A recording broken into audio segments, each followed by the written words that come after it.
बोल सदगुरुदेव भगवान की। आप सभी की भी जय हो। नव वर्ष का यह गुरु शिष्य मिलन का, संसद का, गुरु शिष्य की संसद है, उसका शीतकालीन सत्र अध्यक्ष पद पर आपने मुझे बिठा दिया है और पूरे भारतवर्ष का प्रतिनिधित्व करते हुए मेंबर ऑफ निखिल पार्लियामेंट के लोग बैठे हैं।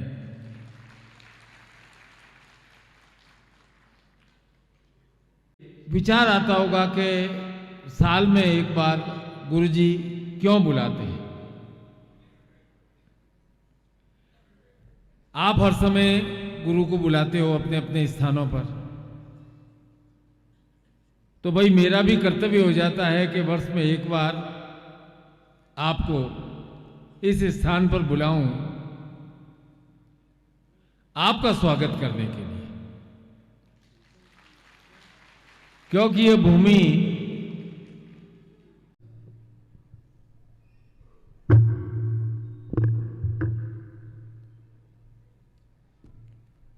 वो आजकल क्रिकेट के मैच चलते हैं ना, तो उसमें क्या होता है कि स्टेडियम में तो आप देखोगे तो 1500 लोग ही बैठे दिखेंगे, लेकिन हम सब हमारे घर में टीवी लगा लगा करके मैच देखते रहते हैं।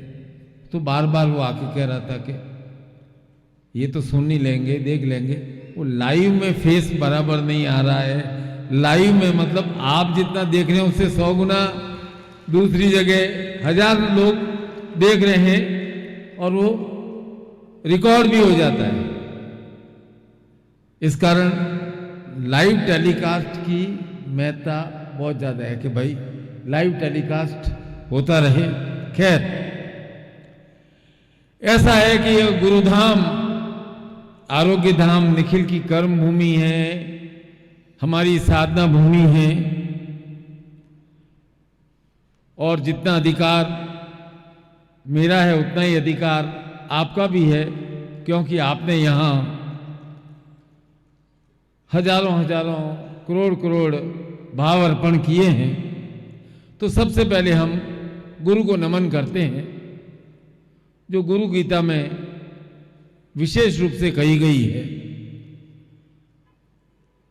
गुरु को सर्वोच्च पद देते हुए शिव पार्वती को समझाते हैं कि गुरु कौन, केस्मे कारण रूपाय कार्य रूपेण यत् कार्य कारण रूपाय तस्मै श्री गुरुवे नमः। कि गुरु वह महान सत्ता है जो इस संपूर्ण जगत का कारण है और ये जगत उनका ही परिणाम है, और जो कारण, कॉज और रिजल्ट दोनों की प्रकृति में समर्थ हैं, उन गुरु को प्रणाम है। और कहा गया है कि हमारा संसार में नाना रूप है, विविध स्वरूप है, 1000 प्रकार के, लाखों लाखों तरह के लोग हैं, पक्षी हैं, पंछी हैं, स्त्रियां हैं, पुरुष हैं। तो इस जगत में जो नाना नाना रूप पदम विश्वम न केन व्याप्त्यम विबन्ना कार्य कान रूपाय तस्मै श्री गुरुवे नमः। कि भाई विभिन्न रूप रूपाय वाले, जो इस संसार में विविधता का कारण है और जो इस संसार में विविधता है, उस गुरु शक्ति को प्रणाम करता हूं। तो हमारा शिविर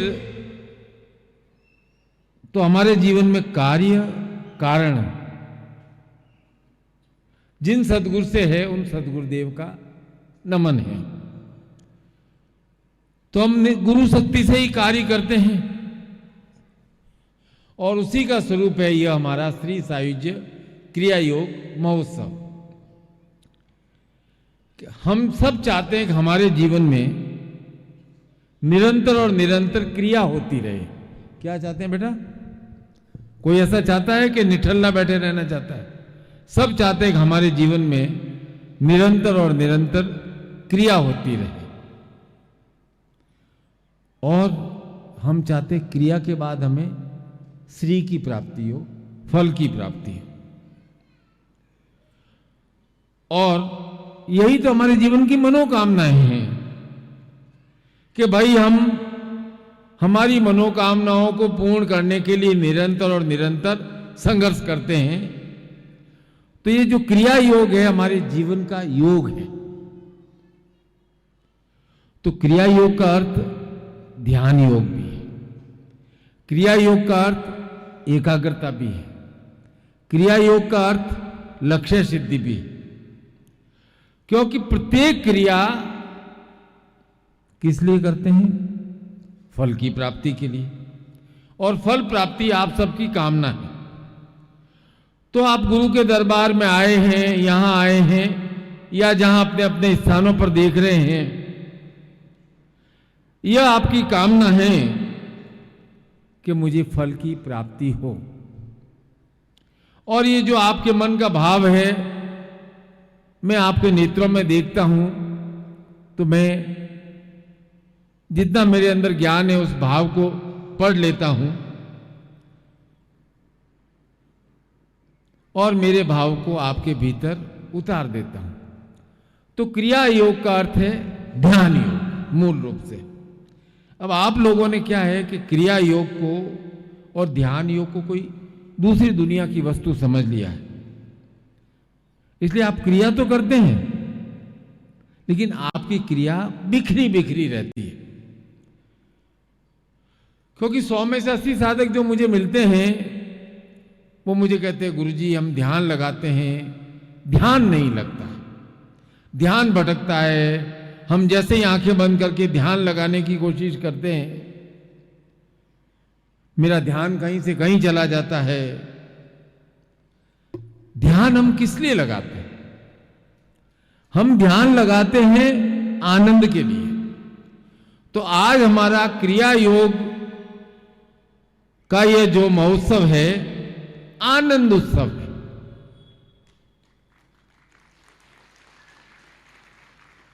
कोई जोर जबरदस्ती नहीं, हम सारी क्रियाएं यही करते हैं कि हमें आनंद की प्राप्ति हो, और आनंद के लिए ही गुरु और शिष्य का मिलन हुआ है। डंडा मारने के लिए गुरु और शिष्य का मिलन नहीं हुआ है। और आनंद का आधार ध्यान और क्रिया है। आप कहते हो ध्यान नहीं लगता है, और ध्यान शब्द का यूज आप दिन में 25 बार करते हो। घर से बाहर निकलते हो, आपकी बीवी या माँ बाप कहते होंगे बेटा ध्यान से गाड़ी चलाना। आप पढ़ने बैठते हो, आपके माँ बाप कहते हैं बेटा ध्यान से पढ़ना, समझ करके पढ़ना। और तो और एक दूसरे से मिलकर विदा होते हैं तो क्या कहते हो? हाँ भाई अपना ध्यान रखना। तो बताओ ध्यान कहां नहीं है? ध्यान सब जगह है। हम अपना ध्यान नहीं रखें, हमारे शरीर का ध्यान नहीं रखें, हमारे कार्य का ध्यान रखें नहीं रखें, तो ये हमारा शरीर मन कार्य ठीक से नहीं चल सकता। इसीलिए शरीर मन और कार्य, इन तीनों का आधार ध्यान है। और जब ध्यान जबरदस्ती किया जाता है तो ध्यान भटकता है। और जब हम मन से ध्यान करते हैं, अर्थात मन से कार्य करते हैं, तो एकाग्र हो जाते हैं। तो हमारा ध्यान और कंसंट्रेशन अर्थात एकाग्रता एक दूसरे से जुड़े हुए, एक के बिना दूसरा संभव नहीं है। यदि आप एकाग्र नहीं होंगे, फोकस नहीं होंगे, कंसंट्रेशन नहीं होगा, तो ध्यान नहीं लग सकता है। और ध्यान लगाने के लिए एकाग्रता जरूरी है। इसीलिए गुरु प्रार्थना करते थे क्या? ध्यान मूलम गुरु मूर्ति, पूजा मूलम गुरु पदम। कि गुरु कौन? जो हमारे ध्यान स्वरूप अर्थात हमारे अंदर एकाग्रता का भाव स्थापित करते हैं। तो भाई गुरु के वचन ही मंत्र हैं। मंत्र मूलम गुरुर वाक्य, मोक्ष मूलम गुरु कृपा। चलो, आप कहते हो ना, हम सब जगह जगह जगह बोर्ड पढ़ते हो कि ध्यान हटा दुर्घटना घटी। तो भाई सब जगह पढ़ते हो, तो मैं भी यही कहता हूं कि आप अपना ध्यान व्यर्थ में विचलित क्यों करते हो? मान लिया कि आप कहते हो गुरुजी आप नहीं जानते हो, जीवन एक संग्राम है, हर समय हमें लड़ना पड़ता है। लड़ो भाई, लड़ने के लिए तो जीवन मिला है, कार्य करने के लिए तो जीवन मिला है। हमारा शरीर जब से माता के गर्भ में आया और जब तक पूर्ण रहता है, दिन और रात शरीर निरंतर और निरंतर कार्य करता है, एक क्षण का भी विश्राम नहीं लेता है। जिस क्षण उसने विश्राम ले लिया,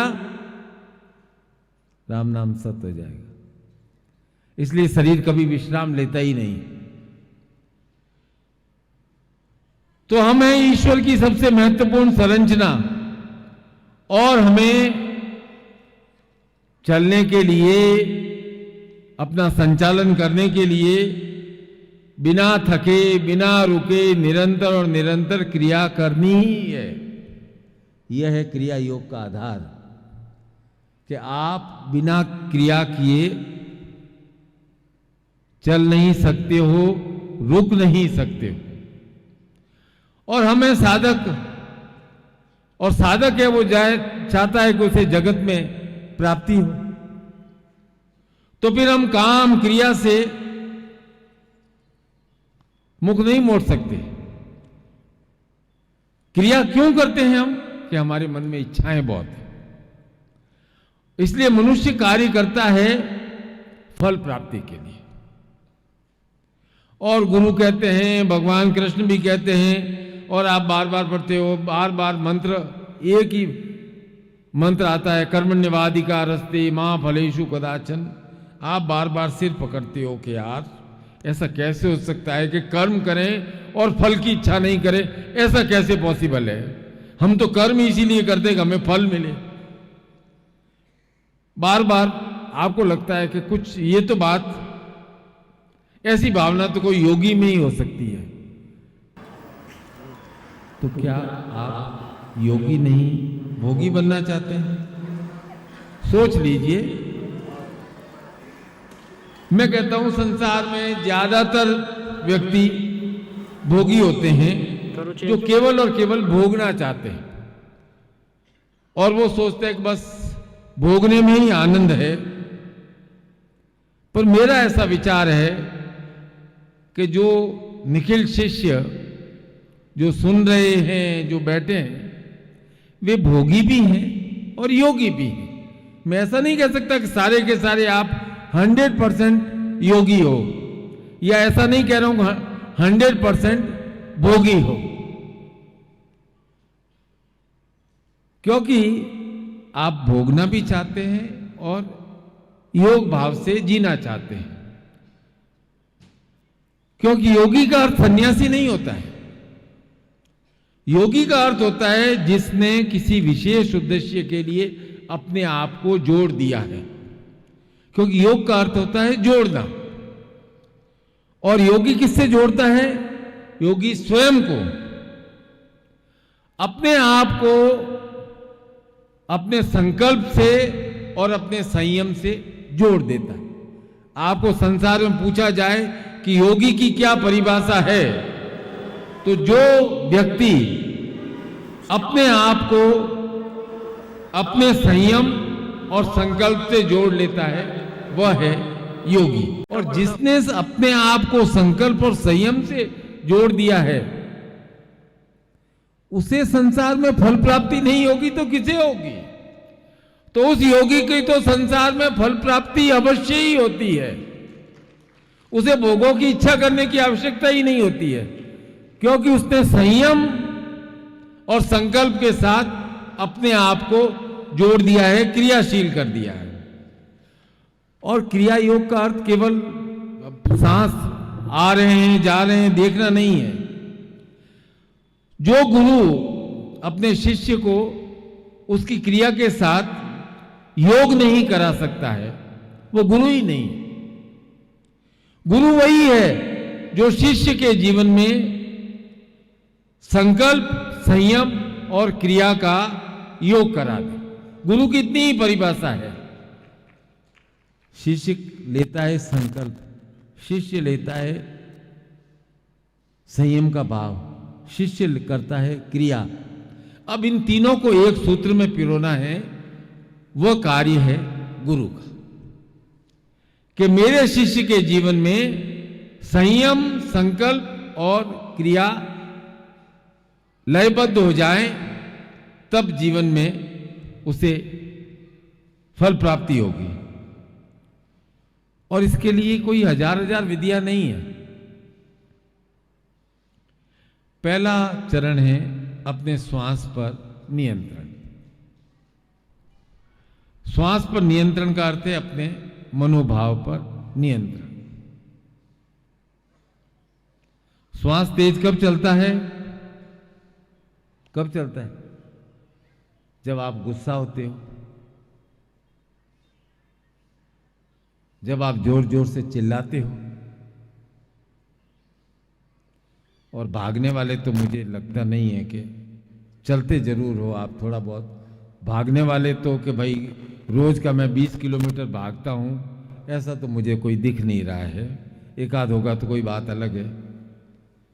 तो आपका मनोभाव और श्वास पर, श्वास का भलीभांति चलना अर्थात मनोभाव पर नियंत्रण। क्योंकि जहां आपके भावों में अकारण क्रोध, घृणा, द्वेष, तुलना का भाव आया नहीं, वहां आपका क्रिया योग छिन्न भिन्न होने लग जाता है। अच्छा, क्रिया का उल्टा क्या होता है? बोलो भाई मनोज जी, क्रिया का उल्टा क्या होगा? है प्रतिक्रिया। क्रिया का उल्टा होता है प्रतिक्रिया। तो आनंद जीवन में किसके जीवन में रहेगा? क्रिया योग करने वाले जीवन में रहेगा या प्रतिक्रिया करने वाले के जीवन में रहेगा? बोलो बोलो। क्रिया करने वाले के जीवन में आनंद रहेगा। जो कि संयम और संकल्प के साथ क्रिया करता है, वह क्रिया योगी है, उसके जीवन में आनंद रहेगा।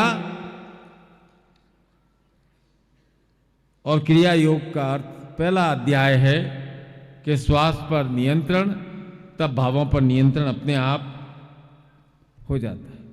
इसलिए क्रिया योग सिखाते हैं तो पहले कहते आप अपने सांसों का फ्लो देखो कि एक वर्तुल रूप में बराबर आ रहे हैं या नहीं जा रहे हैं, या आप हाँफते हाँफते सांस ले रहे हैं। और आपकी क्रिया छिनभिना रही है, इसका मतलब है अकारण क्रोध आ रहा है। आज आप शाम को बैठ करके सोचना कि आपके जीवन में जितनी भी गलतियां हुई है वो क्रोध के कारण ही हुई। क्रोध के समय आपका क्रिया योग एकदम गड़बड़ा जाता है। मेरे पास एक शिष्य आया, थोड़ा स्वभाव क्रोधी था, आपकी तरह। आप सब में क्रोध बहुत आता है, बार बार क्रिया योग आपका गड़बड़ा जाता है। आज सोच लेना 30 साल के और 40 साल के और 50 साल के हो, गलतियां तभी तभी हुई है जब आपने क्रोध के अंदर आकर के कोई निर्णय लिया है। वह निर्णय हमेशा गलत सिद्ध हुआ है जब आपने क्रोध में आकर के कोई निर्णय लिया है। तो शिष्य को क्रोध आ गया, क्रोध ऐसा आ गया कि उसने जाकर के बॉस को कह दिया तेरी नौकरी की ऐसी तैसी, मैं तो कल से नहीं आऊंगा। और जो 2-4 क्रोध में तो फिर जबान पर भी नियंत्रण नहीं रहता। जब श्वास पर ही नियंत्रण नहीं रहा तो जीवा पर नियंत्रण होने का तो सवाल ही नहीं है।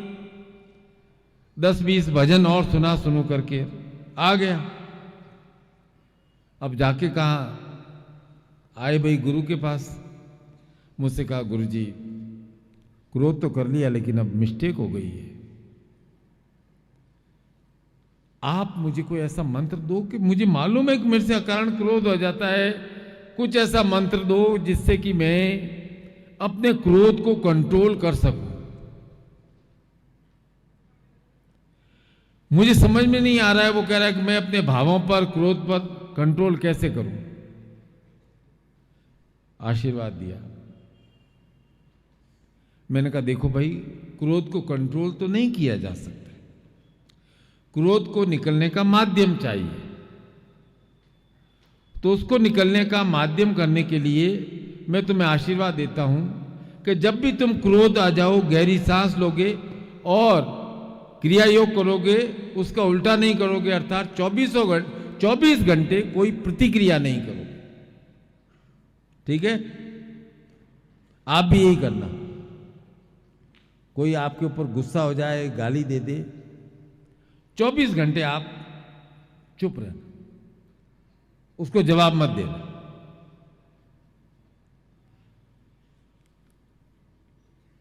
चौबीस घंटे आपको प्रतिक्रिया नहीं करनी है, रिएक्शन नहीं करना है। आया थोड़े दिन बाद, बोले गुरुजी चमत्कार हो गया, क्रोध शांत हो गया, और क्रोध शांत होने से चमत्कार हो गया। मैंने बोला क्या हुआ भाई, अब तू बता क्या हुआ। कि एक दिन मैं गाड़ी लेके जा रहा था ऑफिस के आगे से, ऑफिस तो जाना था नहीं, वो एक सहकर्मी ने था साथ में काम करने वाला, उसने साइड कट मार दिया, गाड़ी को स्क्रैच बड़ा सा आ गया। मेरा मन का बवाल उठने ही वाला था कि आपकी बात याद आ गई कि 24 घंटे चुप रहना है। मैंने कहा ओह क्या हुआ, कुछ बोला नहीं, उसको उल्टा और नमस्ते कर दिया। गाड़ी लेके गया गैरेज, एस्टीमेट बना दिया, जो बिल आया चुपचाप जाकर के उसको थमा दिया कि भाई ये गाड़ी पर खर्चा आया है। उसने पेमेंट कर दिया क्योंकि उसको मालूम था कि उसकी गलती थी। वो मेरा सहकर्मी आश्चर्यचकित रह गया कि ये बात बात पर बवाल करने वाला आदमी इतना शांत कैसे रह गया। और ये बात अपने बॉस को जाकर के बताई। बॉस ने कहा गुस्सा शांत हो गया तो अब नौकरी पे कल से आजा बेटा। तो भाई उसने कहा मुझे भी बहुत आश्चर्य हुआ कि देखो भैया, तुमने संयम से जग को जीत लिया है, तो पहले अपने आप को जीतो, अपने क्रोध को जीतो। जब आप अपने आप को जीत लेते हो तो जगत जीता जाता है। पहले किसको जीतना है? खुद को। और जग को जीतने का अर्थ है कि फल प्राप्ति। अब फल प्राप्ति का अर्थ आपने समझ लिया है कि लक्ष्मी आपके यूं सेट है खाने,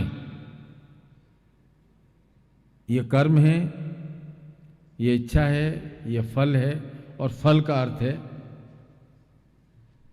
नोट। लेकिन हमें ऐसी लक्ष्मी चाहिए जो चंचल नहीं हो, कि जो ऐसी लक्ष्मी नहीं चाहिए जो आज रहे और कल नहीं रहे। जैसे किसी की लॉटरी लग गई, करोड़पति बन गया, तो करोड़पति से मुझे याद आया केबीसी में आते हैं लोग, कई लोग होते हैं, 15 लाख नहीं, 12.5, 25 और 50 लाख तक लेके जाते हैं। 1 करोड़ भी कई कई लेके गए, 5 करोड़ भी कई कई लेके गए।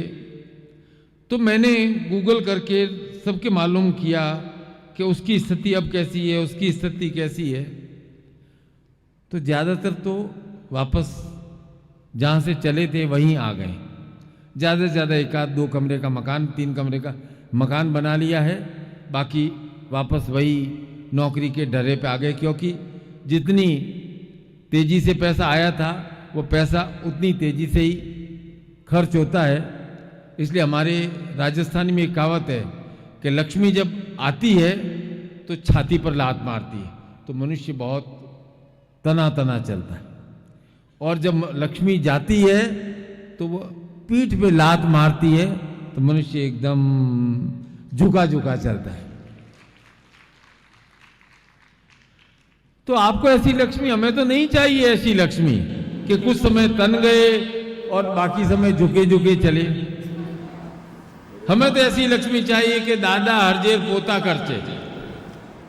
ऐसी लक्ष्मी चाहिए जिससे हम भी खुश रहें, हमारी संतान भी खुश रखे, आने वाली पीढ़ी भी खुश रखे। ऐसी लक्ष्मी का नाम है श्री।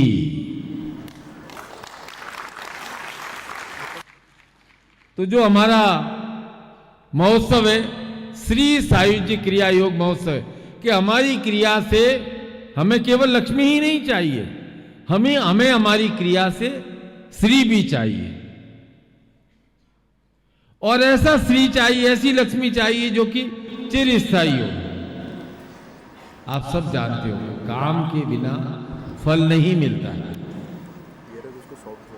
काम के बाद फल मिलना ही पर्याप्त नहीं है।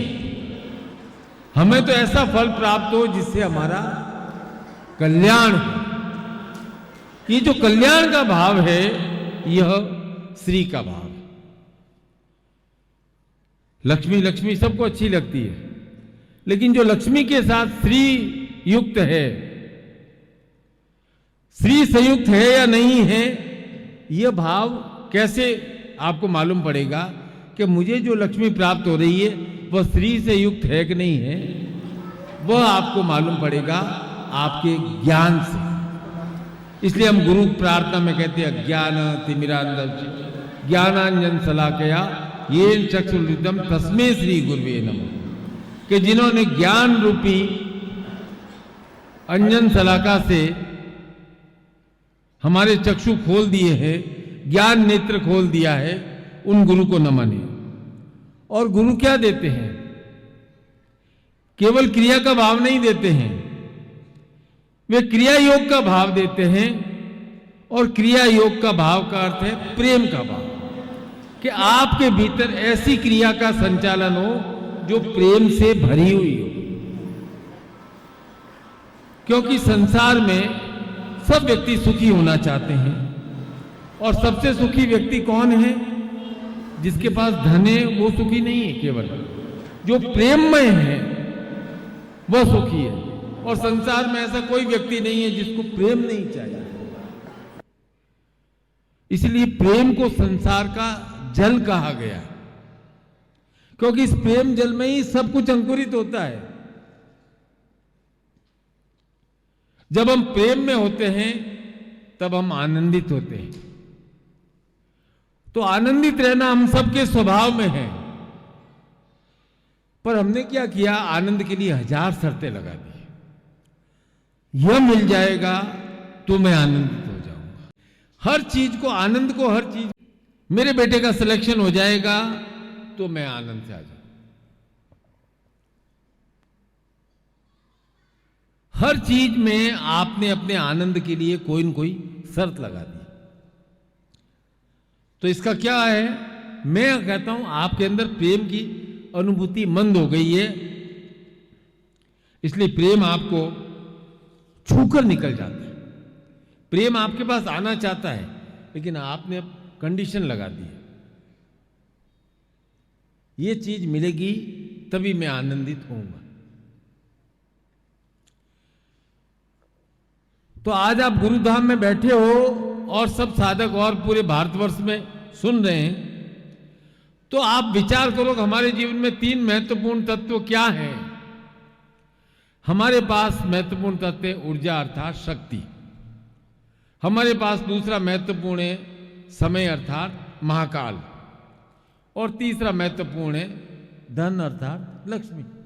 तीन चीजें ही है ना हमारे पास, शक्ति है, समय और लक्ष्मी। हम पूरे जीवन इन तीनों के बीच में बैलेंस बनाए रखना है। और जब तीनों समभाव में रहेगी तब जीवन में आनंद का प्रवाह होता है। लेकिन इन तीनों के बीच साम्य भाव हर एक को बिठाना आता नहीं। बचपन में हमारे पास ऊर्जा भी बहुत होती है, समय भी बहुत होता है, लेकिन धन नहीं होता। जवानी में धन भी है, ऊर्जा भी है, पर दौड़ भाग इतनी होती है, लगता है कि समय भागा जा रहा है, भागा जा रहा है। और बुढ़ापे में समय है और धन भी है, जितना भी है, हमारी एनर्जी थोड़ी क्षीण हो जाती है। तो क्रिया योग का सूत्र क्या है कि हम अपनी ऊर्जा अर्थात शक्ति, समय अर्थात महाकाल और लक्ष्मी को समत्व भाव में रखें। जब हम तीनों को समत्व भाव में रखते हैं तो हम आनंद का अनुभव करते हैं। यदि समय दौड़ रहा है और हम क्रिया नहीं कर रहे हैं, आनंद का अनुभव नहीं होगा। समय और क्रिया दोनों कर रहे हैं, धन की भी प्राप्ति नहीं हो रही है, तो आनंद का अनुभव नहीं होगा। क्योंकि तैत्तिरीय उपनिषद में स्पष्ट रूप से लिखा है, हमारे ऋषियों ने हजारों हजारों साल पहले, कि आनंदो ब्रह्मति व्याजनाथ आनंदो देव कलमानी भूतानी जायन्ते आनंदेन जातनी जीवंती आनंदेन प्रयत्न भी विशेषंती। कि आनंद ही ब्रह्म है, आनंद से ही सब भूत सब प्राणी उत्पन्न हुए हैं और उत्पन्न होने के बाद आनंद में ही जीवित रहते हैं और अंत में आनंद में ही विलीन हो जाते हैं। वो आनंद पर ब्रह्म है। इसीलिए सुखी जीवन का अर्थ क्या है, वह भी उन्होंने हजारों हजारों साल पहले व्याख्या दे दी है। आपने शायद सुख सोचा होगा कि धन में है, मकान में है, एक्स में है, वाई में है, एक संतान में है, दो संतान में है, चार संतान में है। कई लोग सोचते हैं 10 संतान पैदा कर दी, उसमें आनंद है। अब सोचते हैं वो, खैर उनकी बात ही नहीं कर रहे हैं। तो भाई हमारे ऋषियों ने क्या कहा है कि सुखे वे जीवन नाम आनंद संतुष्टि सर्वेषु विभावयित अनन्य चिंतनम सदैव जीवितम शोकादि मोक्षेण प्रमुचिते जनर। कि उन्होंने ऋषियों ने क्या कहा है कि सुखी जीवन वास्तव में आनंद का नाम है और उस आनंद की प्राप्ति के लिए हमें संतुष्ट रहना चाहिए और अनन्य चिंतन अर्थात ईश्वर को साक्षी रखकर कार्य करना चाहिए। तब मनुष्य दुख और अन्य बंधनों से छूट जाता है। तो वास्तव में जब आनंद में होते हैं तो हम ईश्वर की अनुभूति करते हैं। इसलिए ईश्वर का दूसरा नाम है सच्चिदानंद, सतचित आनंद। तो हमें रखनी है आनंद की निरंतर निरंतर अनुभूति। तो हमें दो बातों को मिलाना पड़ेगा भैया। हमें हमारी श्री और क्रिया से फल की प्राप्ति होती है, लेकिन उसके साथ श्री जब संयुक्त हो जाती है तब हमें परम आनंद प्राप्त होता है। क्योंकि जिस क्रिया में श्री नहीं है वह क्रिया हमारे काम की नहीं है, और जिस श्री में क्रिया नहीं है वह श्री भी समाप्त हो सकती है। अब क्या है कि आनंद के बारे में आप सब बहुत बहुत उत्सुक हो, सबको आनंद चाहिए, पर आनंद कभी स्थिर होता नहीं है। आनंद गतिशील है, इसलिए दौड़ लगी है आनंद को खोजो, आनंद को खोजो, आनंद को खोजो। सारी जगह वो पश्चिम का जो सिद्धांत है वो सिद्धांत आपके ऊपर भी आ गया, परस्यूट ऑफ हैप्पीनेस। कैसे करके खुशी प्राप्ति करने के लिए खुशी के पीछे दौड़ो और खुशियों को पकड़ लो, खुशियों को पकड़ लो। एक दिन हमें खुशियों को पकड़ना है और पकड़ करके हमें अपने पास स्थायी रहना है, खुशियों को पकड़ना है। पर ऐसा हो नहीं पाता है। अच्छा आप बताओ, कोई घटना घटित हो जाती है तो पुलिस बाद में ही पहुंचती है ना, पहले तो पहुंचती नहीं है ना, बाद में ही पहुंचती है। और संसार में चोर है इसलिए पुलिस है भाई। अब संसार में कोई अपराधी नहीं हो तो पुलिस की क्या आवश्यकता है। तो ये चोर पुलिस भागम भाग में चोर हमेशा आगे रहते हैं। तो जिस चीज का, और पुलिस पीछे, जिस चीज का आप पीछा करोगे वो हमेशा आगे रहेगा। ये सिंपल सिंपल सिद्धांत है, थोड़ा ध्यान से समझना। तो मैं कहता हूं यदि आप आनंद को प्राप्त करना चाहते हो तो आनंद के पीछे पीछे मत भागना, खुशियों के पीछे पीछे मत दौड़ना कि वह चीज मिल गई तो मैं खुश रहूंगा, वह चीज मिल गई तो मैं आनंद में रहूंगा, ऐसा भागम दौड़ मत करना। क्या हुआ कि वो बौद्ध की कथा आती है कि बौद्ध आगे जहां जहां भी जाते थे, आनंद उनका शिष्य उनके पीछे पीछे जाता था। और बुद्ध ने कुछ नहीं कहा। अब आप सोचो, इसका अर्थ निकालो।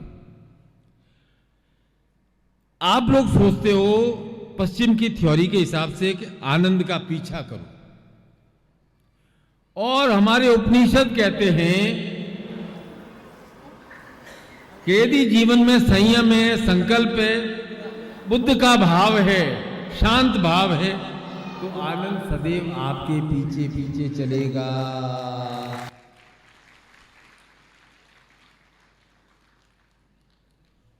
दौड़ने से आनंद प्राप्त नहीं होगा। यदि आपके अंदर संयम है, संकल्प है, तो आनंद सदैव सदैव आपके पीछे पीछे रहेगा। इसीलिए लंबे चौड़े सिद्धांत बनाने की आवश्यकता नहीं है। मैं आपको मूल क्रिया योग समझा रहा हूं कि जीवन किस लिए मिला है। क्रिया करने के लिए, अर्थात सीखने के लिए, और दूसरा एक और बात के लिए मिला है, धैर्य के लिए, अर्थात सब्र को सीखने के लिए। जीवन दो ही काम के लिए मिला है, क्रिया करने के लिए और सब्र को, धैर्य को सीखने के लिए। इसके अलावा जीवन में और कोई काम नहीं है। बाकी सारे काम अपने आप होते हैं जब आप क्रिया करना सीख जाते हो, क्रिया करते हो और धैर्य रखना सीख जाते हो, धैर्य रखते हो, तो संसार के सारे आनंद की प्राप्ति होगी। क्रिया योग का मूल भाव है जीवन में क्रिया करना सीखना और जीवन में धैर्य रखना सीखना, दोनों को साथ साथ रखना। अब आप कहते हो कि भाई अब सब भूल जाओ, संसार के लोग क्या कहते हैं, इसलिए आप क्या करते हो, लोग छोटे छोटे लक्ष्य बनाते हैं और सोचते हैं कि इन लक्ष्यों को बनाए बिना तो जीवन में सुख मिल नहीं सकता। अच्छा चलो, मेरा उदाहरण को ध्यान से सुनना। आपकी नौकरी लगी, आपका नौकरी का पहला दिन था, आप घर से रवाना हुए, ट्रेन से रवाना हुए या बस से रवाना हुए, भीड़ भाड़ बहुत थी,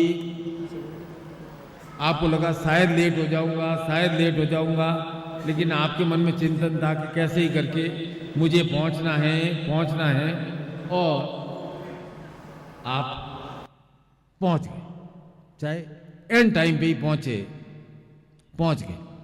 शिविर में आना था, ट्रेन 4 घंटे 6 घंटे लेट हो गई, आपने कहा कोई बात नहीं, पहुंच जाएंगे, भरोसा है पहुंच जाएंगे, और पहुंच गए। इसी उदाहरण को दूसरे रूप में सुनते हैं कि आपका कोई प्रमोशन हुआ या व्यापार में कोई विशेष सफलता मिली,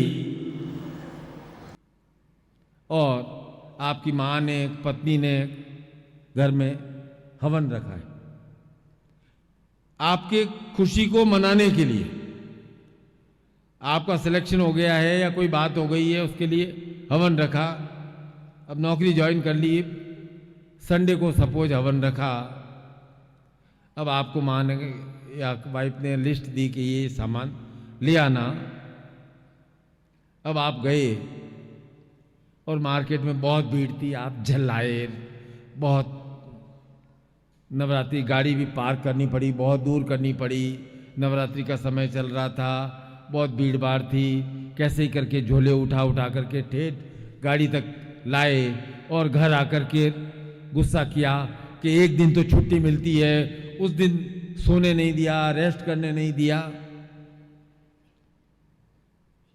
और घर का वातावरण खराब कर दिया।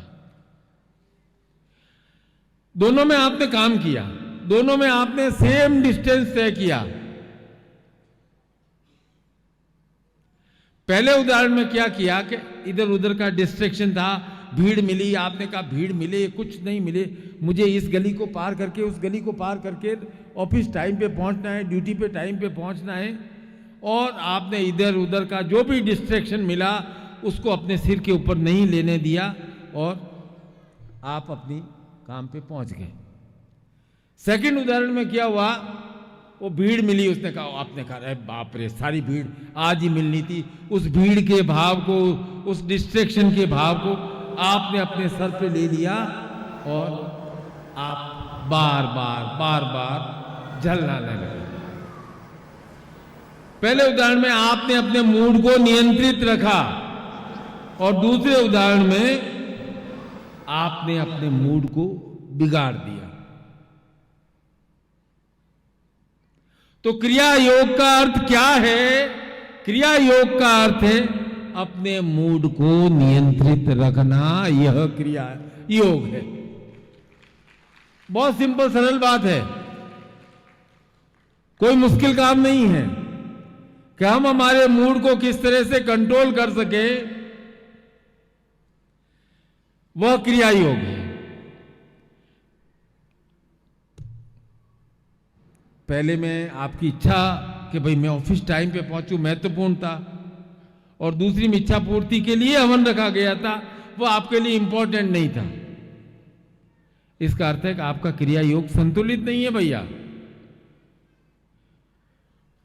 तो मैं 2025 से पहले आपको यह संदेश देना चाहता हूं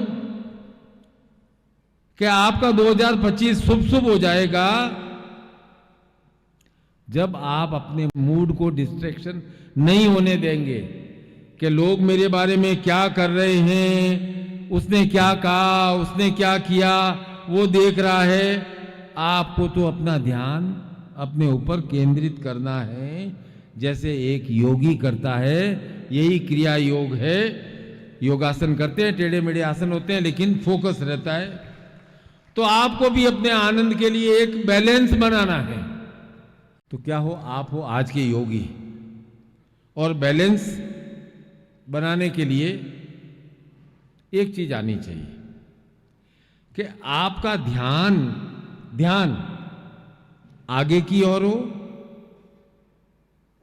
और आपकी श्वास नियंत्रित हो, हाँफ नहीं रहे हो, क्रोध में नहीं। मैंने अभी आपको बहुत अच्छे समझाया कि जीवन दो बातों के लिए मिला है, क्रिया अर्थात सीखने के लिए, और दूसरी चीज और सीखने के लिए मिला है, धैर्य सीखने के लिए। आप सब लोग करीब करीब मेट्रो में सफर करते हो, बड़े बड़े सब शहरों में मेट्रो है। मैं भी साल में 4-6 बार मेट्रो में सफर जरूर करता हूं, क्योंकि मेट्रो में मेरे को सारी वैरायटी के लोग मिलते हैं। 10 साल से लेकर के 70 साल के सब ऑफिसर से लेकर के सारे लोग। सुबह देखता हूं उनके चेहरे पर चिंता का भाव होता है, शाम को देखता हूं हाँ जैसे कोई युद्ध जीत करके अब घर के लिए लौट रहे हैं। कुछ की चिंता मुख मुद्रा रहती है, कुछ की और कैसी रहती है। अच्छा, आप मेट्रो स्टेशन पे खड़े हो तो आप किस दिशा में देखते हो? जिस दिशा से गाड़ी आ रही है उस दिशा में देखते हो ना, कि दूसरी दिशा में देखते हो? किधर देखते हो? गाड़ी आ रही है, चलो मेट्रो आ भी गई। कितना 20 सेकंड के लिए दरवाजा खुलता है, कितना है? 30 सेकंड। 30 सेकंड में उतरने वाले उतर भी जाते हैं, जिनको चढ़ना है चढ़ भी जाते हैं। अब ट्रेन आ भी गई और आप वो पुल पार करते हुए सीढ़ियां चढ़ रहे हैं, और उस 30 सेकंड में आप चढ़ नहीं पाए, 1 सेकंड के कारण चूक गए, तो आप क्या करते हो? आपकी स्वाभाविक प्रतिक्रिया क्या होती है? आप एकदम गुस्सा हो जाते हो, पैर पटकने लग जाते हो। सही सही बताना, गुस्सा होते हो ना? ऐसे हो जाते हो जैसे कोई प्रलय आ गई है। क्यों भाई? अगला दिन फिर आएगा, आपके मेट्रो के सामने मुंह फुला करके बैठ जाओगे, मेट्रो कल तो आई थी लेकिन मैं पहुंचा और उसके 2 सेकंड पहले तू रवाना हो गई, आज मैं तेरे अंदर नहीं बैठूंगा, ऐसे मुंह फुला करके तो काम चलेगा नहीं ना। मेट्रो आएगी तो बैठोगे ही बैठोगे। आपके मुंह फुलाने से मेट्रो रुक जाए ऐसा नहीं होगा। लोग भी कहेंगे अरे भाई मेट्रो पे क्यों गुस्सा करता है, क्योंकि आपको अपने लक्ष्य की ओर जाना है। तो ये समझो जिंदगी में खुशियों की मेट्रो चल रही है। एक मेट्रो निकल गई तो 3 मिनट बाद दूसरी मेट्रो आ जाएगी। आपके मुंह फुलाने से, गुस्सा करने से कुछ नहीं होगा। आपको धैर्य रखना आना चाहिए कि अरे यार मैं क्यों गुस्सा कर रहा हूं, कौन सा घर 3 मिनट पहले पहुंच करके 9 की 13 कर लेऊंगा, 3 मिनट बाद मेट्रो आ जाएगी, दूसरी मेट्रो में बैठ जाऊंगा। और हमारी मेट्रो में तो आराम है, इसमें रिजर्वेशन का भी प्रॉब्लम नहीं है। बाकी गाड़ी ऐसी तो गाड़ी नहीं है ना कि राजधानी हो कि रिजर्वेशन कराए बगैर चढ़ नहीं सकते। ये खुशियों की मेट्रो है। जिंदगी की मेट्रो में जो चढ़ना चाहता है विदाउट रिजर्वेशन वो आराम से चढ़ सकता है, उसे चढ़ना आना चाहिए बस। और हर 3-3 मिनट में आ रही है। और आपको मालूम है कि इस रूट पर 10 बजे के बाद नहीं आएगी, इस रूट पर 12 बजे के बाद नहीं आएगी और 4 बजे वापस हमारे खुशियों की मेट्रो चालू हो जाएगी। तो खुशियों की मेट्रो निरंतर आपके जीवन में चल रही है। पर ज्यादातर लोग उल्टा करते हैं। सबके साथ होता है, जैसे जैसे उम्र बीतती जाती है ना, उनका विश्वास घटता जाता है कि अरे यार एक ट्रेन छूट गई, दूसरी मिलेगी कि नहीं मिलेगी। इसका कारण यह है कि जैसे जैसे उम्र बढ़ती जाती है ना, हम लोग आगे की ओर देखना बंद करते हैं। और आगे की ओर देखना बंद करने का मतलब यह है कि हम पीछे की ओर देखना शुरू करते हैं। इसे कहते हैं आशा के विपरीत जाना, अपने स्वयं के तंत्र के विरुद्ध जाना। क्योंकि हमारा सारा जीवन तंत्र से संचालित है। तंत्र का अर्थ है पद्धति, सिस्टम। और सिस्टम में क्या होता है, फिक्स सिस्टम है, एक निश्चित नियम है, निश्चित परिणाम है। पानी को उबालेंगे 100 डिग्री से ऊपर उबलेगा, भाप निकलेगा। पानी को जमाएंगे 0 डिग्री से नीचे जाएगा, बर्फ बन जाएगा। आप भी देखो, जब आप साधना के पूरे नियमों का पालन करते हो आपको बहुत प्रसन्नता होती है, कार्य सिद्धि भी प्राप्त होती है।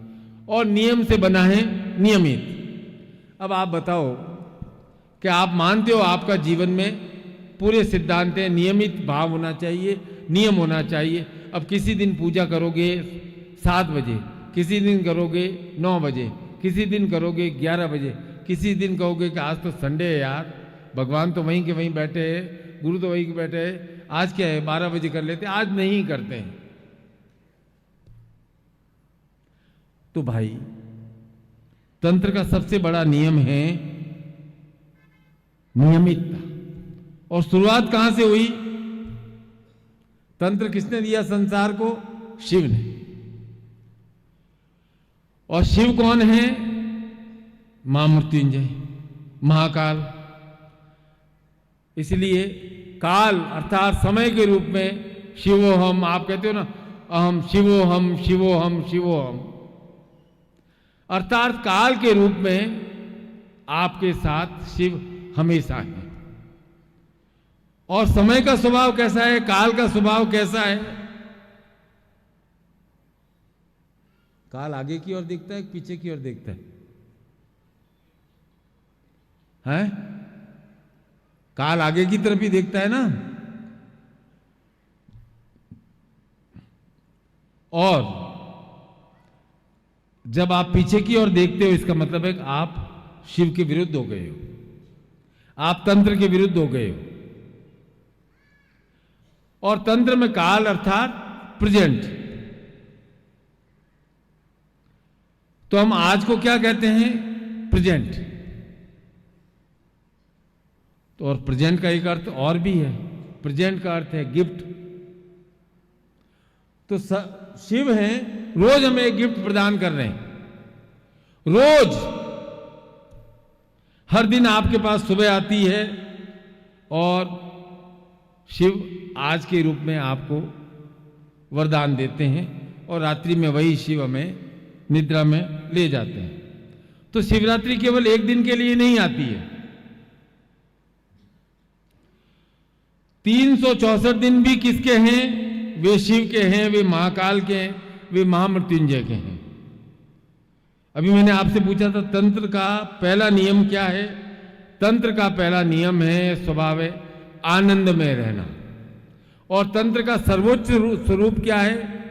अवधूत की स्थिति में रहना, जो कि शिव की स्थिति है। तो जब भी आप चिंता करते हो, मैं कहता हूं आप शिव के विरुद्ध हो जाते हो, तंत्र के विरुद्ध हो जाते हो। अच्छा, आपने चिंता करके क्या पा लिया है? मुझे आप बताओ। आज आप बैठ करके विचार करना। पहले मैंने आपको कहा था कि आप एक विचार करना कि आपने जिंदगी में क्रोध में जितने डिसीजन लिए हैं वे सब आपके विरुद्ध गए हैं। दूसरा, आज आप विचार करना कि चिंता करके आपने क्या प्राप्त कर लिया। विचार करना। चिंता करने से कुछ प्राप्त नहीं होगा, प्राप्त होगा क्रिया योग के द्वारा। प्राप्त होगा धैर्य के साथ सीखकर अक्रोध की स्थिति में आना। अक्रोध की स्थिति में आना अर्थात आनंद में रहना। इसलिए बच्चे दिन में 50-60 बार हंसते हैं, मुस्कुराते हैं, और यंग लोग 10-15 बार मुस्कुराते हैं। बूढ़े होते हैं वो शायद 2-4 बार या बिना बात का गंभीर रहते हैं। क्योंकि जैसे जैसे हम बड़े होते जाते हैं ना, हमारे जीवन में धैर्य छूटता जाता है। सब कुछ जल्दी जल्दी जल्दी जल्दी प्राप्त कर लूं, उसकी चिंता रहती है। और यही बात आपको बार बार सिखाई गई है, यो गुरु स शिव प्रोक्तो, कि गुरु को समझना है तो ये परखो वह कब आपके साथ रहेंगे, जब आप आनंद भाव में होंगे। इसलिए शिव की स्थिति है ब्रह्मानंद, और ब्रह्म अर्थात आनंद। इसलिए गुरु की प्रार्थना में हम कहते हैं ब्रह्मानंद परम सुखदम केवलम ज्ञान मूर्ति द्वंद्वातीत गगन सदृश्यम तत्वमस्यादि लक्ष्यम।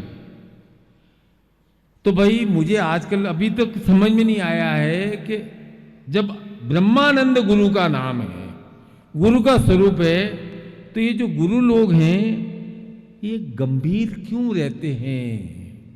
क्योंकि गुरु तो हमेशा प्रसन्न अवस्था में स्थित रहते हैं, और हमारा तंत्र भी कहता है कि हम आनंदमय रहें। हम साधनाएं किस लिए करते हैं? गंभीरता के लिए या आनंद की प्राप्ति के लिए या मारकाट के लिए? नहीं, हम केवल और केवल आनंद की प्राप्ति के लिए साधना करते हैं। अब गुरु है, जितने गुरुओं का नाम है, निखिलेश्वरानंद हो, सजिदानंद हो, सत्यानंद हो, प्रेमानंद हो, अखंडानंद हो, निर्विकल्पानंद हो, रामानंद हो, कृष्णानंद हो, हरिहरानंद हो, सबके नाम के साथ आनंद जुड़ा हुआ है। शास्त्री जी जब आए थे तब गुरु जी ने उनको नाम दिया था घनानंद। तो गुरु कौन? जो आनंद में रहता है। और गुरु कौन? जो आनंद को प्रदान करता है। बस गुरु की इतनी परिभाषा है, आप लंबी चौड़ी परिभाषाएं मत मान लेना। गुरु जो स्वयं आनंद में रहते हैं, गुरु जो अपने शिष्यों को आनंद प्रदान करते हैं, ये गुरु की। अब आप कहोगे कि, और तंत्र का भी सीधा साधा अर्थ है आनंद में रहना। आप कहोगे कि मैं गुरुजी इतनी समस्याओं से घिरा रहता हूं, मैं आनंद में कैसे रह सकता हूं? तो मैं कहता हूं कि अरे भाई ध्यान दो, शिव तुम्हें रोज एक प्रेजेंट प्रदान कर रहे हैं, और उस प्रेजेंट को ग्रहण नहीं करोगे तो वह प्रेजेंट चला जाएगा। शिव महाकाल के रूप में, काल के रूप में आपको आज का प्रेजेंट प्रदान कर रहे हैं। उस आज के प्रेजेंट को आपने स्वीकार नहीं किया गया तो प्रेजेंट समाप्त होकर के कल बन जाएगा। आज है, आज रोमा, आज का उल्टा क्या होता है बताओ तो? शिवम तुम बताओ। आज ज जा, आज का उल्टा क्या है? जा। यदि आज को हमने उपयोग में नहीं लिया, चला जाएगा, जा बन जाएगा। आज आया ही इसीलिए है, जाने के लिए। और महाकाल जिनका काल पर अधिकार है, काल अर्थात समय, तो महाकाल ने वह समय का अंश आज के रूप में हमें प्रदान किया है। और काल का अर्थ है समय। हमारी थोड़ी भी तबीयत खराब हो जाती है तो हम मां मृत्युंजय ओम त्र्यंबक यजामहे सुगंधिनीम पुष्टि उर्वारिक बंदनान मृत्योर्मुक्षी महामृतात् क्यों करते हो भाई महाकाल से प्रार्थना? कि भाई महाकाल से हम प्रार्थना करते कि हमें दीर्घायु प्रदान करें। आयु अर्थात समय, समय अर्थात काल, काल अर्थात प्रेजेंट, काल अर्थात रोज एक एक दिन करके आपको मिलता है। तो ये जो प्रेजेंट मिला है इसे आपको ग्रहण करना है। अब आप सोचो कि आप आज मंथन करना है कि आप जो भी नया दिन आता है उसका आप खुली बाहों से स्वागत करते हो कि मुझे भगवान शिव द्वारा एक और दिन का प्रेजेंट मिला है, इस प्रेजेंट को मैं खुले हाथों से स्वीकार करूं। या आप स्वीकार कैसे करते हो? असत्य मत बोलना। मुझसे असत्य बोल दोगे, अपने आप से असत्य बोल नहीं पाओगे। सुबह मुंह बना बना करके उठते हो, शायद घंटे पर और ज्यादा सो जाता, हाथ पैर चलाते नहीं हो, कुछ योग व्यायाम करते नहीं हो, 3-4 चाय गुड़की, कुछ खाया और काम पर चल देते हो। सोचते हो अरे हे भगवान, मुझे ही काम क्यों नहीं करना पड़ा। चलो, सूर्य यदि एक दिन सोच ले कि मैं आराम करूंगा तो इस संसार का क्या होगा? आप कौन हो पहले आप बताओ। आप भी अपने परिवार के सूर्य हो। सूर्य को कहते हैं SUN सूर्य, और आप हो अपने परिवार के SON सन। आप भी अपने परिवार के सूर्य हो, अपने कुल के सूर्य हो, अपने वंश के सूर्य हो। लोग कहते हैं सूर्य उदय होता है, अस्त होता है। अरे भाई, सूर्य उदय और अस्त नहीं होता है, पृथ्वी अपनी दूरी पर घूमती है, इसलिए आपको लगता है कि सूर्य उदय हो गया। सूर्य तो वैसे कि वैसे निरंतर निरंतर क्रियाशील रहता है। तो हमारा जो दिवस है वह है शक्ति और क्रिया का स्वरूप, और रात्रि है वह है शिव अर्थात विश्राम का स्वरूप। इसीलिए जीवन में क्रिया और विश्राम, शिव और शक्ति का निरंतर सहयोग हो तो हमारा जीवन चलता रहता है। अब इसके लिए जो 3 तत्व चाहिए, पहला तत्व है समय, काल, वह आपके पास है। दूसरा तत्व चाहिए शक्ति, ऊर्जा, वह भी आपके पास है। और तीसरा चाहिए आपको क्रियाफल अर्थात श्री सायुज्य लक्ष्मी।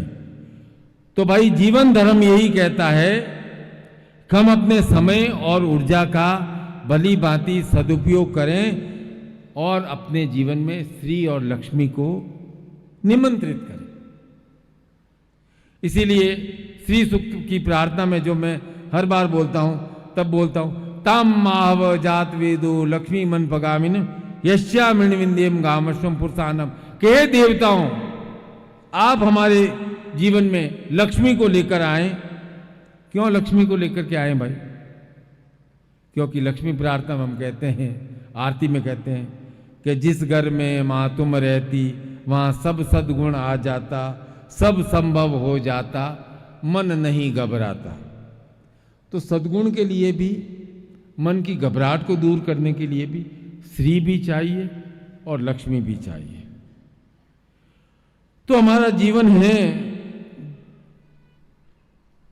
शुरुआत में जो कहा वही कहूंगा कि प्रेम से ही चलता है। प्रेम ही संसार का जल है, और वह जल क्या है? एक त्रिवेणी संगम है, समय, शक्ति और धन का संबंध। ध्यान से सुनना, समय, शक्ति और श्री का मिलन। आप जिसको प्रेम करते हो उसको क्या प्रदान करते हो? इन तीनों में से ही कुछ न कुछ प्रदान करोगे। या तो उसे समय प्रदान करते हो, या उसे धन प्रदान करते हो, या उसे लक्ष्मी प्रदान करते हो। क्या यही करते हैं ना? एक माता होती है, अपने बच्चों को समय और शक्ति देती है। एक पिता और एक पत्नी, एक माता अपने बच्चे को समय और शक्ति देती है, एक पत्नी अपने पति को समय और शक्ति प्रदान करती है, एक पिता अपनी संतान को समय, शक्ति और धन तीनों प्रदान करता है। पड़ोसियों को तो धन नहीं देके जाओगे ना, अपनी संतान को ही देते हो ना। तो हमारे पास तीनों ही है, तीन ही चीजें हैं, समय, शक्ति और श्री को जोड़ने का नाम है क्रिया योग। इसी के लिए हमें जीवन प्राप्त हुआ है, और गुरु रूप में मैं आपको तीनों आशीर्वाद देता हूं, क्योंकि आप बार बार कहते हो कि त्वमेव माता च पिता त्वमेव, त्वमेव सखा त्वमेव, त्वमेव विद्या द्रविणम त्वमेव, त्वमेव सर्वम मम देव देव। यदि आप मेरे आशीर्वाद को फलीभूत देखना चाहते हैं तो आप अपनी तीनों शक्तियां, समय के प्रति, अपनी शक्ति के प्रति और अपने धन के प्रति जागरूक रहें। तीनों का अपव्यय नहीं हो, आपका टाइम वेस्ट नहीं हो, आपकी एनर्जी अननेसेसरी के कार्यों में वेस्ट नहीं हो, और आप अपने धन का उचित प्रयोग में लाएं। तब आपके जीवन में आनंद रस का प्रेम बहेगा, जीवन आनंद से रहेगा। और आनंद से रहो, आनंद से रहो, यही मेरा आशीर्वाद है, यही क्रिया योग है।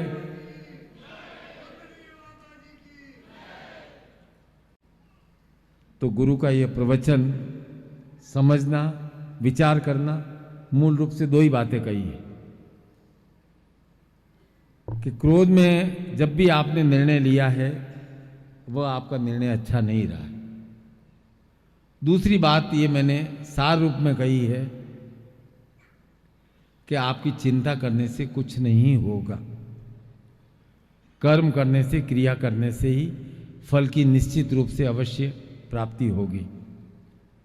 और आपका कर्म, क्रिया श्री से युक्त होना चाहिए। ऐसा कर्म करो जिससे श्री की प्राप्ति हो, धन की प्राप्ति हो, और वह धन श्री से युक्त हो। आप सभी को बहुत बहुत आशीर्वाद, बहुत बहुत आशीर्वाद। आरती के समय मिलते हैं। सद्गुरुदेव की, सद्गुरुदेव की, सद्गुरुदेव की।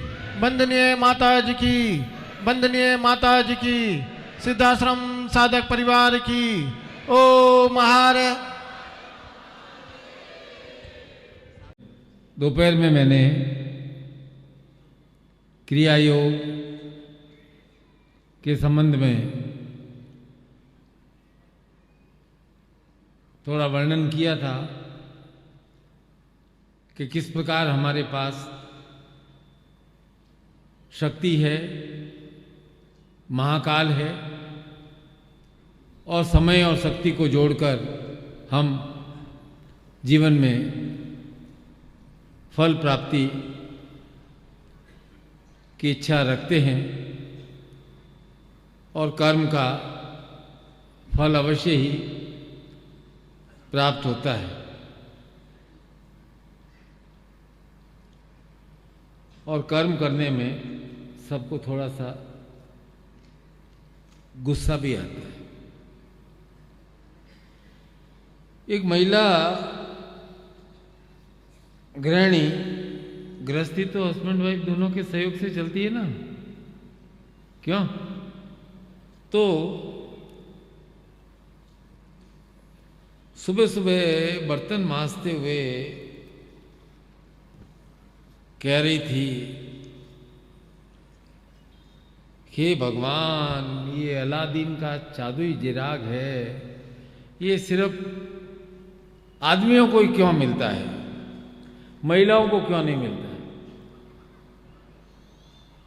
बहुत अत्याचार है भगवान तेरी दुनिया में। मेरे पास कोई अलादीन का चिराग होता तो मेरा काम बहुत आसान हो जाता। भगवान, बड़ा अनर्थ है। भगवान महिला की पुकार हुई, भगवान प्रकट हुए भाई। भगवान ने कहा, उसने निवेदन किया तो भगवान ने कहा, भगवान के दूत ने कहा, हे पुत्री, हमारे नियम के अनुसार एक महिला को एक बार में सिर्फ एक ही जिन्न मिल सकता है। और जो हमने रिकॉर्ड देखा है तो इसका मतलब उसके अनुसार तुम्हारी शादी 14 साल पहले हो गई है और तुम्हें तुम्हारा जिन्न पहले ही मिल चुका है।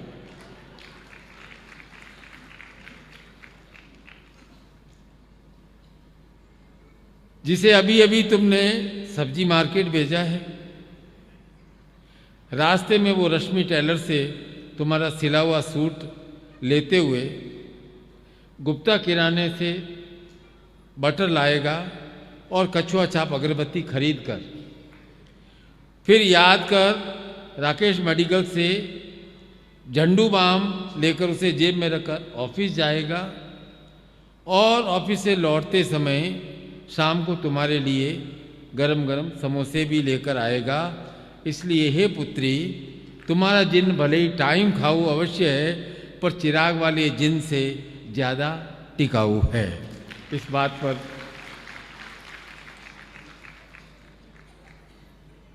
थोड़ा थोड़ा पतियों का सम्मान भी किया करो। सुबह से बेचारा दौड़ना शुरू होता है, अरे उधर जा रहे हो, उस साइड से ये भी मेरा काम करते आना, ये भी मेरा काम करते आना, और फिर आप कहते हो तुम तो क्या करते हो, स्कूटर पे बैठे बैठे आराम से घूमते रहते हो और मेरे छोटे काम नहीं कर सकते हो।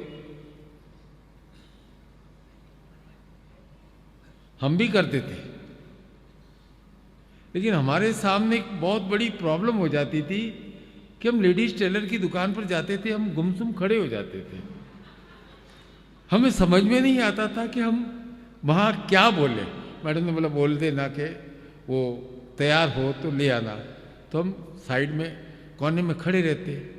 अब वो महिलाएं कोई कहती, मेरे वो नेक आपने ठीक नहीं किया और इधर माँ ऐसा कर दिया, इधर मैंने कहा था इतना कट करना है, इतना कट करना है, यहाँ से इतना करना है। मैं काँपता काँपता मेरे को लगता है कि सुनूं नहीं सुनूं, और दर्जी अपनी सफाई देते देते। तो इसलिए फिर बाद में हमने निर्णय किया कि हर चीज़ का सारांश समझ लेना चाहिए कि भाई इम्पोर्टेंट बात क्या है। तो आप लोग भी यही करते हो। सुबह मैंने 2 घंटे का प्रवचन दिया, तो आपको यदि मैं वापस पूछूं तो आप कहोगे यार गुरुजी ने इम्पोर्टेंट बात क्या कही थी। बात को सारांश में कह दिया जाए तो ठीक है। तो देवनाथ जी ध्यान से सुनना, आपको तो स्कूल चलाते हो, टीचर पढ़ाते हैं, जो हिंदी पढ़ाते हैं वो दोहे वगैरह लंबे चौड़े होते हैं, तो पूरा क्लास में पढ़ाया, बच्चे का ध्यान कहीं और था। तो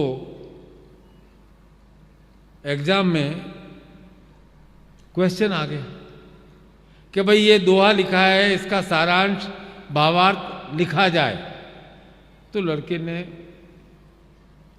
दूसरे से पूछा, यार दूसरे इंपॉर्टेंट स्टूडेंट, कह रहे यार परवाह मत किया कर, हिंदी कविता सबसे सरल होती है, पहली लाइन पकड़नी चाहिए और लास्ट लाइन पकड़नी चाहिए, पूरा पहली लाइन के अंदर से विवेचना और लास्ट लाइन में पूरा उसका भावार्थ लिखा आ जाता है। तेरे को उसका जवाब बस 2 लाइनें समझ आ, बीच वाले में कवि ये कह रहा है और लास्ट में इसका भावार्थ ये है। तो कविता थी, मैया मोरी मैं नहीं माखन खायो, भोर भये गैयन के पीछे मधुबन मोए पठायो। क्या? मैया मोरी मैं नहीं माखन खायो, भोर भये गैयन के पीछे मधुबन मोए पठायो। 4 पहर बंसी बट भटक्यो, सांझ परे घर आयो। मैं बालक बैयन को छोटो, कि भाई मैं बालक तो बाहों का बहुत छोटा छोटा हूं। छींको की है विधि पायो, मैं किस विधि, छींका जहां मक्खन रखा रहता है वहां तक हाथ बढ़ा सकता हूं। ग्वाल बाल सब बैर परे हैं, बरबस मुख लपटायो, कि मेरे साथ के ग्वाल बाल हैं सब मेरे बैरी हैं, बिना बात के मेरे मुख पर माखन लपटा दिया है। तू जननी मन की अति भोरी, के मां तुम मन की अति भोरी है, इनके कहे पति आयो, तू इनके कई कई बातों में आ गई है। जिये तेरे कछु भेद उपजी है, जानी पर आयो जायो, कि मैया मुझे लगता है तेरे मन में कोई भेद आ गया है, इसलिए तू मुझे पराया जान रही है। ये ले अपनी लकुटी कमरिया, बहुत ही नाच नचायो। ये ले भाई अपनी लकड़ी संभाल और ये मटकी संभाल, बहुत तूने नाच नचा दिया है। सूरदास तब बियसी, यशोदा ले उर कंठ लगायो। ठीक है, तो अब आप जैसे समझदार ने, जिसको लगा क्रिया योग शुरू से थोड़ा सा सुबह और लास्ट का समझ लेते हैं, बाकी सब तो उसने कहा कि अब इतने बड़े दोहे का अर्थ कैसे लिखें, तो उसने कहा पहली और अंतिम लाइन को जोड़ना है। उसने कहा कृष्ण कन्हैया बहुत ही अटखेलियां कर रहे हैं और सूरदास और यशोदा उसे देख रहे हैं, और अंत में सूरदास तब बिहसी यशोदा ले उर कंठ लगायो, और तब सूरदास जी ने हंसकर यशोदा को कंठ लगा दिया। जय हो। तो ये आधा अधूरा ज्ञान होता है, वो बड़ा खतरनाक होता है, इसलिए समझना है कोई चीज तो पूरी समझा करो, आधा अधूरा समझने से कोई मतलब नहीं है। तो भाई अब वो कॉपी चेक करने वाला बेचारा बेहोश हो गया, खैर हाँ। तो भाई अब आपको खैर फिर भी आप मेरे शिष्य हो, क्रिया योग का मैं उसका क्रिया योग करने का तरीका क्या है, उसकी शारीरिक क्रिया क्या है, वो आज मैं थोड़ा सा समझा देता हूँ। बाकी क्रिया योग का तो हजारों ग्रंथ लिखेंगे, वो भी कम है कि वह मानस की स्थिति है, मानस की क्रिया, लेकिन हर चीज का आधार हमारा शरीर होता है। आपको क्या लगता है कि आपने टीवी योग पे क्रिया योग देखी, सांस को ले जाना है छोड़ना है और 2-4 बार किया, आपको लगता है कि हो गया क्रिया योग। तो क्रिया योग क्या है? एक विशेष मुद्रा में श्वास लेने और छोड़ने की प्रक्रिया है। श्वास लेंगे, छोड़ना ही पड़ेगा, श्वास को अंदर इकट्ठा करके नहीं रख सकते। लेने और छोड़ने की क्रिया रेगुलर चलनी चाहिए। कुछ लोग 2 सेकंड श्वास लेते हैं, छोड़ने में 4 सेकंड लगाते हैं, कुछ भागते भागते सांस जल्दी जल्दी छूटता है, थोड़ा थोड़ा कम ले पाते हैं। तो इसमें क्या करना पड़ता है कि भाई हमारा जो नाभि का चक्र है वह है स्वादिष्ठान चक्र, और उसके ऊपर हृदय का चक्र है, वो अनाहत चक्र। तो उन दोनों के मध्य में एक हमारा मणिपुर चक्र होता है, जिसे सूर्य चक्र कहा जाता है, नाभि और हृदय के बीच में। तो क्रिया योग की आधारभूता देवी है हकीनी। तो हकीनी मुद्रा में इसका बैठ करके अभ्यास किया जाता है। अब कोई लोग कहते हैं कि भाई हम वज्रासन में बैठे, सुखासन में बैठे, पद्मासन में बैठे, कोई भी मुद्रा में बैठो, जिस मुद्रा में आप सहूलियत से बैठ सकते हो, कुर्सी के ऊपर बैठो आराम से। थोड़ा कड़क यदि जगह रहेगी तो आप सीधे खड़े बैठ सकते हैं। तो सबसे पहले नेत्र बंद करने हैं, अपने श्वासों पर ध्यान देना है। तो नेत्र बंद करने के लिए नेत्र बंद करेंगे तो हमारे तीसरे नेत्र पर ध्यान जाएगा। तो कोशिश करनी है कि आंखें बंद होगी तो आसपास के दृश्य नहीं दिखेंगे। तब क्या है कि मन के दृश्य दिखने शुरू हो जाते। फिल्म चलती रहेगी, बाहर की फिल्म देखनी बंद की, अंदर की फिल्म चलने लग जाएगी। चलने दो।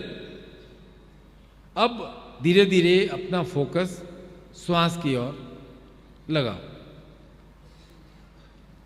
और अपने दोनों हाथों की कोहनियों को अपने घुटनों पर रखो। मैं प्रैक्टिकल बता रहा हूं। यदि पद्मासन बैठा हूं और फिर दोनों हाथों को इस प्रकार से जोड़ना है। अंगूठे से अंगूठा, तर्जनी से तर्जनी, मध्यमा से मध्यमा, कनिष्ठिका से कनिष्ठिका, इस प्रकार 5 उंगलियां जोड़नी है। और अपने नेत्र बंद हों और श्वास को अंदर लेते समय ओम की ध्वनि बोलते समय, ओम अंदर लेते समय अंदर ही अपनी अंदर जीवा को मोड़कर तलवे पे लगाना है, जिसे खेचरी मुद्रा कहते हैं। तो ओम बोलेंगे या मनी मन ओम का उच्चारण करना शुरू करेंगे तो उस जीव को चाहे इतनी सी मूर्ति हो, इतनी मूर्ति हो, इतनी मूर्ति हो, तो हमारा ध्यान हो जाएगा। और इस प्रकार से हम अपने हाथों को रखेंगे और फिर ओम, फिर जीव को फ्री कर देंगे, फिर ओम, फिर जीव को सीधा कर देंगे, फिर ओम, जीव को सीधा कर देंगे, फिर ओम। ये जीव को मोड़ा है ऐसे और सीधा कर देंगे। अब आपका ध्यान क्या है, कहाँ केंद्रित हो गया है? मेरा अंगूठे से अंगूठा, उंगली से उंगली मिली रहनी चाहिए। मैं सांस ले रहा हूँ, ओम बोल रहा हूँ, मेरी जीभ मुड़नी चाहिए, जीभ सीधी होनी चाहिए, जीभ मुड़नी चाहिए, जीभ सीधी होनी चाहिए। अब ये बहुत सरल है, कुछ ऐसा नहीं है कि आपको बहुत सिंपल, एकदम सिंपल है। कोई ऐसा विशेष मैंने नहीं बताया कि जो असंभव हो। और ओम बोलना है, सोम बोल सको तो सोम बोलना है, बस अपनी जीभ को फोल्ड करना है। और धीरे धीरे कोशिश करते करते 1-2 साल होते होते जीभ तलवे के यहाँ पर टच हो जाती है और छोड़ना है। अब 5 मिनट करो, 6 मिनट करो, अब आप वापस आ जाओगे। गुरुजी फल की क्या प्राप्ति होगी? आपका तो मेन मकसद ही रहता है। तब सूरदास मियसी यशोदा और लगायो कि बस लास्ट लाइन क्या है गुरुजी, इसका फल क्या मिलता है, फल हमें बता दो। तो हम 5 मिनट करें, हम 8 मिनट करें, तो भाई करोगे तो फल मिलेगा, तब मालूम पड़ेगा। आपकी जगह मैं कर नहीं सकता, मेरी जगह आप कर नहीं सकते। आपको अपना भोजन अपने स्वयं पचाना है, आपके अंदर अग्नि होनी चाहिए। तो ये क्रिया योग में 5 उंगलियां हैं। देखो अपनी अनामिका छोटी उंगली जल तत्व का स्वरूप है, अनामिका पृथ्वी तत्व का स्वरूप है, मध्यमा ईथर का स्वरूप है और तर्जनी वायु स्वरूप का स्वरूप है, और ये अंगूठा अग्नि तत्व का स्वरूप है। इसलिए गुरु जब दीक्षा देते हैं तो अपने अंगूठे द्वारा शक्तिपात करते हैं। तो अब फायदा जानना चाहते हो? 2 महीने करना स्मरण। जैसे जैसे उम्र बढ़ती है ना, ये हमारी ये स्मरण शक्ति, एकाग्रता शक्ति और ध्यान शक्ति थोड़े छिन्न भिन्न होने लगते हैं, तो हम यारे ये रिपेयर होकर के तीव्र होने लग जाएंगे। मस्तिष्क को ऑक्सीजन मिलेगी क्योंकि सांस ले रहे हैं, सीधा हम और कहीं पहुंचा नहीं रहे, ध्यान नहीं है, सीधा मस्तिष्क को ऑक्सीजन मिलने लगेगी, तो कार्य प्रणाली में, ब्रेन पावर में सुधार होगा, शरीर का ब्लड फ्लो कंट्रोल होगा। और ऐसा करने से सतर्कता, क्योंकि हम बहुत फोकस्ड होकर के करें,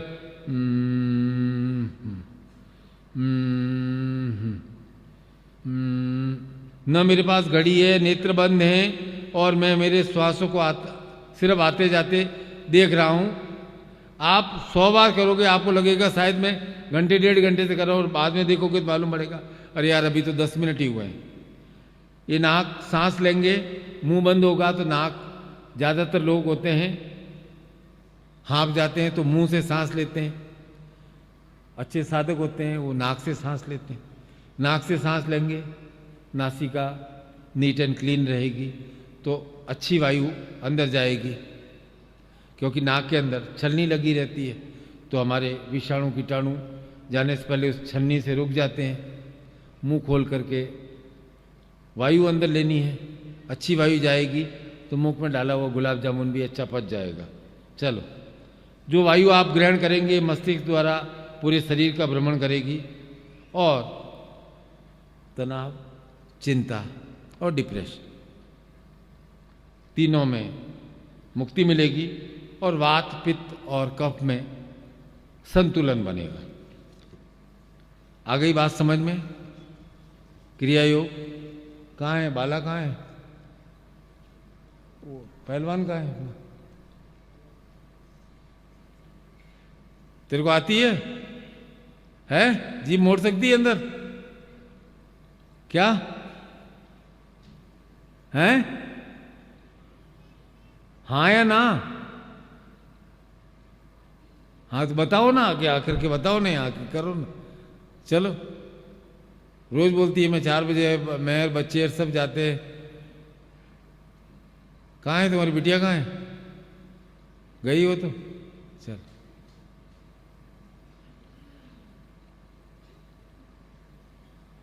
जैसा बताया है मुझे, और मेरे से कोई झूठ क्यों बोलेगा कि हम 3 बजे रोज उठ जाते हैं, थोड़ा दैनिक क्रियाक्रम करके 4 बजे हम योगाभ्यास के लिए शुरू हो जाते हैं। एक सेंटर है, सेंटर को साफ करते हैं, 150 लोग आते हैं। हाँ बताओ, देखो माइक की कहाँ जरूरत? करो ना, खेचरी मुद्रा कैसे करते? ऐसे ही करके बता देगी, देख।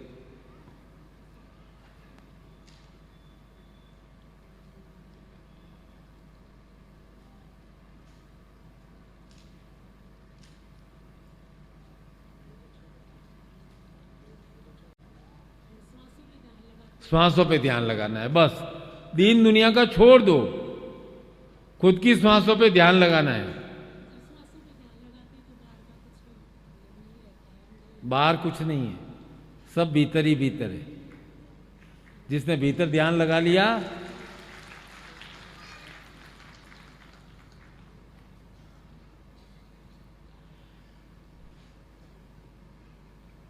अब मैं 17वां साल मेरे को अभी लगा है, ठीक है। इसमें ताली बजाने की क्या बात है, मेरा इसमें कोई रोल नहीं था, बस मैं जिंदा रहा। बाकी तो कभी दिन तो कोई रुकता नहीं है, हैं? तो मेरा मोबाइल तो लाया नहीं। अरे सुनो, तुम मनोज, तू 1 2 3 4 गिनना, ठीक है? मैं कपालभाति करके बताता हूँ, ठीक है? ठीक है, माइक रखना। तो 1 सेकेंड यार,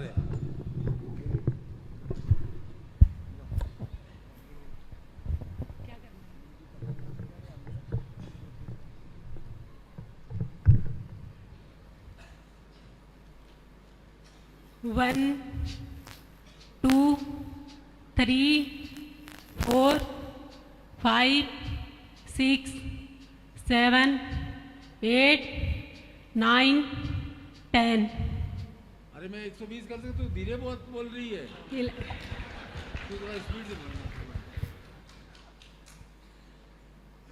1 2 3 4 5 6 7 8 9 10 11 12 13 14 15 16 17 18 19 20 21 22 23 24 25 26 27 28 29 30 31 32 33 34 35 36 37 38 39 40 41 42 43 44 45 46 47 48 49 50 51 52 53 54 55 56 57 58 59 60 61 62 63 64 65 66 67 68 69 70 71 72 73 74 75 76 77 78 79 80 81 82 83 84 85 86 87 88 89 90 91 92 93 94 95 96 97 98 99 100 101 102 103 104 105 106 107 108 109 110 111 112 113 114 115 116 117 118 119 120।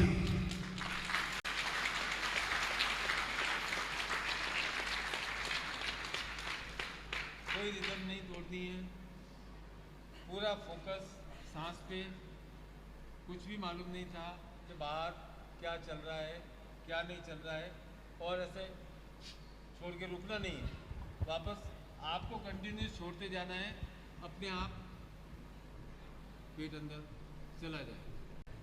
आपको प्रयास केवल और केवल सांस छोड़ने की ओर ध्यान देना है। लोग क्या करते हैं, भस्त्रिका में लेना और छोड़ना दोनों करता पड़ता है, कपालभाति में सिर्फ एक।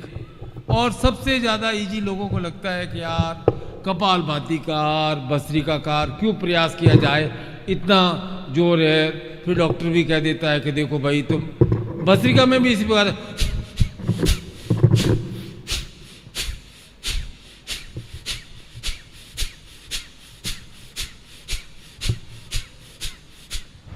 यही है सिंपल, मतलब आपको इधर ही। तो लोग क्या करते हैं, सीधा साधा सरल क्या है, अनुलोम विलोम। बस अपने तो बस आप सांस धीरे धीरे सांस लीजिए, धीरे धीरे छोड़िए, धीरे धीरे सांस लीजिए, धीरे धीरे छोड़िए। सांस लेकर के यहाँ 2 सेकंड टिकाइए। उनको लगता है इसमें, क्योंकि दोनों में जोर पड़ता है, इसलिए कपालभाति दूर, भस्त्रिका दूर, योगाभ्यास दूर, ताड़ासन दूर, सूर्य नमस्कार दूर। सबसे इजी क्या लगता है, अनुलोम विलोम। एक बार बाई नासिका से श्वास लीजिए, दाई नासिका से छोड़ दीजिए, फिर बाएं क्योंकि सांस तो लेनी है, तो सबसे ज्यादा इजीएस्ट होता है। फिर कहते हैं यार ध्यान बहुत भटकता है, तुम करो कपालभाति, तुम करो भस्त्रिका, ध्यान भटकेगा ही नहीं, भटक ही नहीं सकता है जब आपका पूरा पूरा फोकस। और ये वज्रासन एक ऐसा आसन है जब आप खाना खाने के बाद भी इस वज्रासन को कर सकते हैं। जिस दिन आपको ये कॉन्फिडेंस आ जाएगा आप इस वज्रासन में 1 घंटा बैठ सकते हो, चलो कोशिश करना 10 मिनट भी बैठ करके, कुशन रख देना, तकिया रख देना, प्रयास तो करो।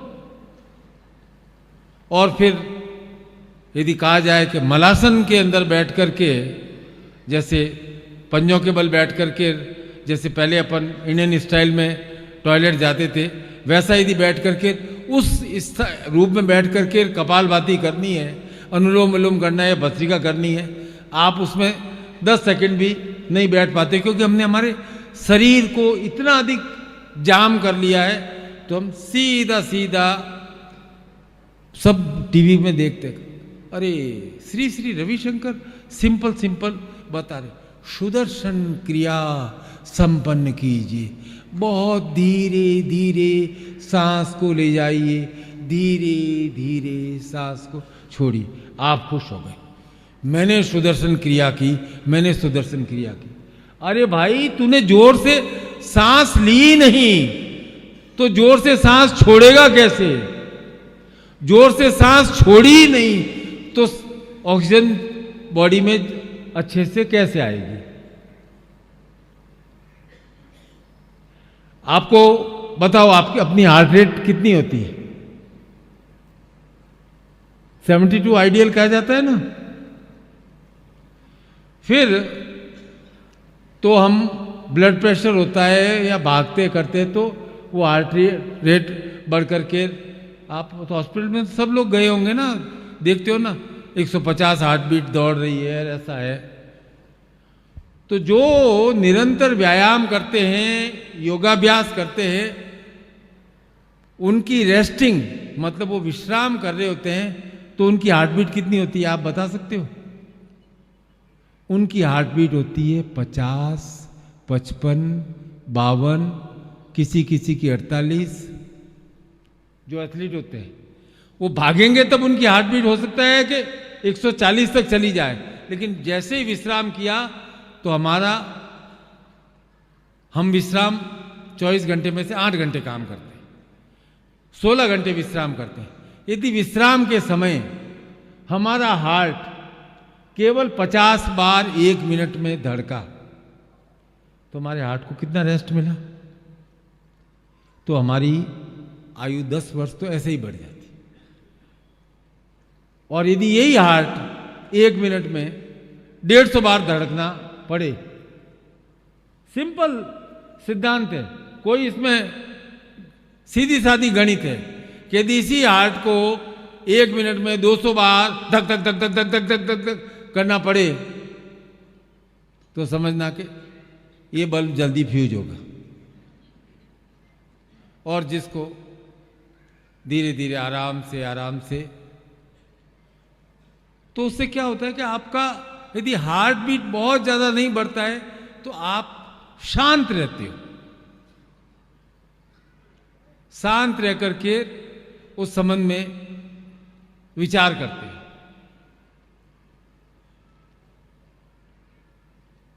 और यही साधना है, कोई विशेष विधियां नहीं है। क्योंकि जब हम मंत्र बोलते हैं तो यदि हमने शांत भाव से मंत्र नहीं बोला, या बगलामुखी का मंत्र बोलना है, ओम लीम बगलामुखीम सर्वदुष्टानाम वाचम मुखम पद्म जीवा के लिए बुद्धि विनाश है, ओम लीम फट स्वा।